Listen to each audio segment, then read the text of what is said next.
వర్షం వచ్చింది. ఇప్పుడైతే మేము జలపాతం దగ్గర వెళ్తున్నాం. పీతలు అయితే పట్టడానికి మేమైతే దానికి సంబంధించిన కొన్ని మాకైతే నడుస్తుండగా ఒక పీత కనిపించింది. అదైతే కిందకి వెళ్ళిపోయినట్టుంది.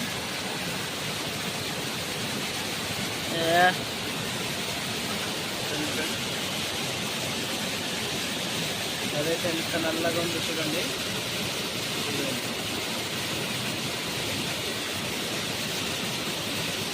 పట్టు దాని